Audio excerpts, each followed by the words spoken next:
Okay, so today we're going to be talking about obesity and whether or not there are ways to decrease your chances of becoming obese, or what kind of genetic factors lead to it, and what kind of lifestyle modifications can be made in order to help someone, if they are obese, to lose weight or prevent them from becoming obese.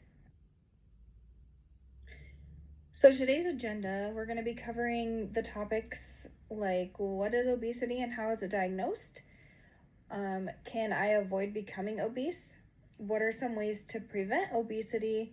And does losing weight really make a difference in my overall health? So each of these questions will be answered throughout the PowerPoint. Okay, have you ever been told you've been obese? Well, more people than you may think have been given the diagnosis of obesity. In the United States in 2050, it's projected that at least 80% of the people will be overweight, and that 55% of the population will be labeled as having obesity or being obese. So, obesity is something that more people than you may realize are diagnosed with, but just because one person is labeled overweight does not mean they're labeled obese. And that brings me to these three classes here. So obesity is split into the three classes. Class 1 is a BMI of 30 to 34.9. Class 2 is a BMI of 35.0 to 39.9. And class 3 is labeled as having a BMI greater than 40, which is also referred to as severe obesity as well. And so these are just a fun picture that will bring us into our next slide.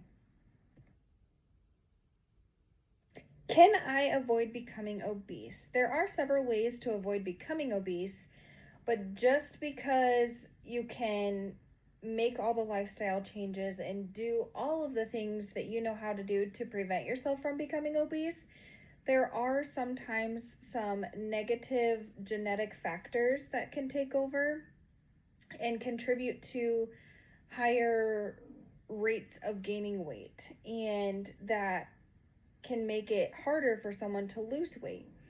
There are also some diagnoses or some diseases that make it harder for you to lose weight outside of your genetic makeup.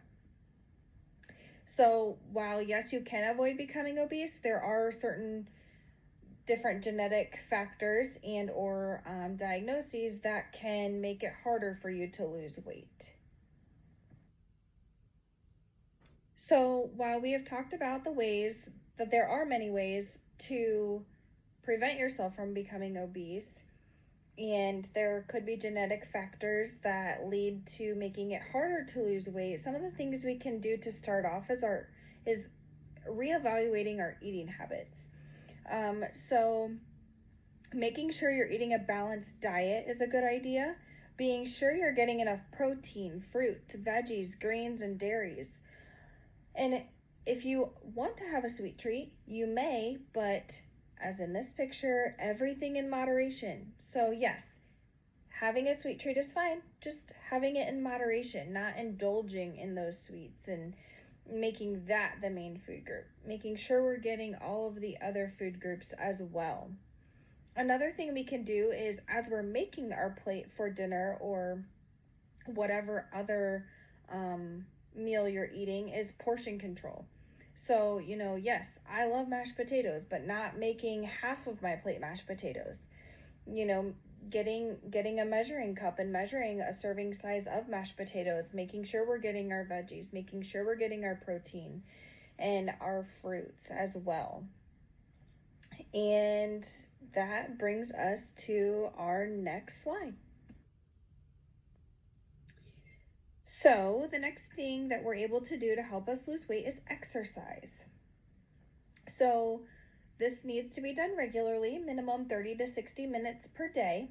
There are several different things that you can do. If weights is not something you're interested in, like lifting or anything, walking is a great way to, exercise your whole body and use a lot more muscles than, one group of lifting weights would do. There are short exercise videos. I'm sure if you go to like your local gym, there are workout classes there, or getting a membership there is a good idea as well. using all of your resources is great too. Like if you join a club and maybe they like to walk once a week, or meeting up with a friend, or meeting up with a family member, or just going to different parks and maybe exploring like different natural habitats. There's all kinds of things out there that you need to be active for that you don't necessarily think about as being exercise or working your body and increasing your heart rate. Another way that people can help themselves lose weight is by reevaluating what they're drinking every day. A lot of people drink beverages that are really high in calories, and so that makes it easier for them to gain the weight instead of lose it. So trying to drink drinks that are lower in calories,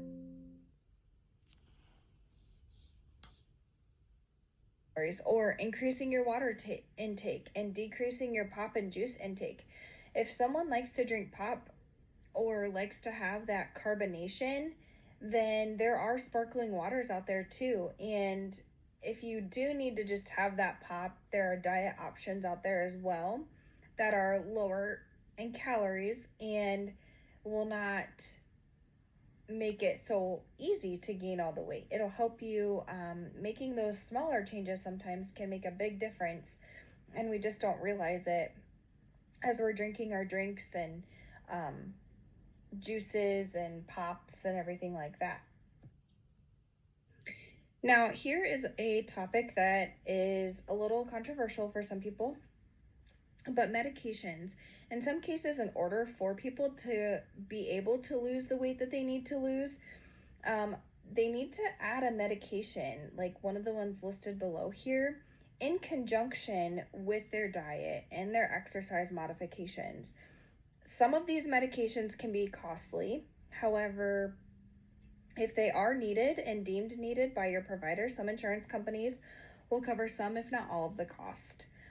This is something that would have to be discussed with your provider prior to you starting that medication, just to make sure that whatever medication you choose is the best medication for your needs, in conjunction with if you have any other comorbidities or if you're on any other kind of medications.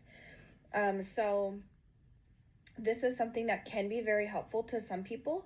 To other people, the side effects could outweigh the benefit for them. So this is definitely something that can be talked about with either your primary provider, or they could refer you over to a weight management clinic, and they are more educated on all of the different medications and what works best for certain people.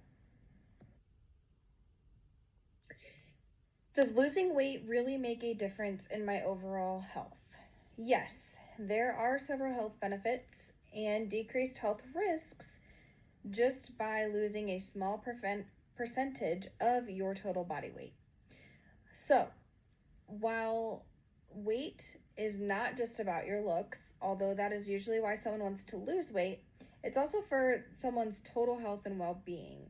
So losing more than 5% of your body weight can drastically decrease your chances of developing heart issues, diabetes, having a stroke, and many other health issues. So decreasing the chances that someone could develop diabetes or have a stroke or have heart issues could truly help them live a longer, healthier life and increase their quality of life. Because when you have all of those other diseases, or you have had a stroke or something like that, odds are you're going to have to doctor with more than just your primary care on a once a year, well visit basis.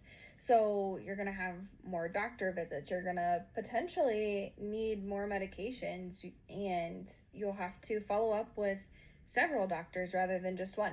So that will truly, by decreasing the weight, it will truly increase the quality of life. You get to spend more time doing the things that you like. You get to, you don't have to worry about those health issues and, oh shoot, do I have to run to the hospital? Or, oh man, I really am not feeling good and I really think I need to see the doctor, but I've got so much other stuff I want to do.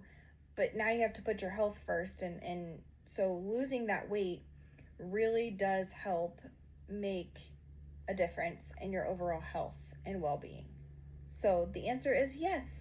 And although weight is not about looking good, although that is a perk to losing weight, the most important thing is decreasing all of those other really scary health risks, and living a longer, happier life and being there longer time with your family. And here is a list of all of my references and where I got all my information. Thank you.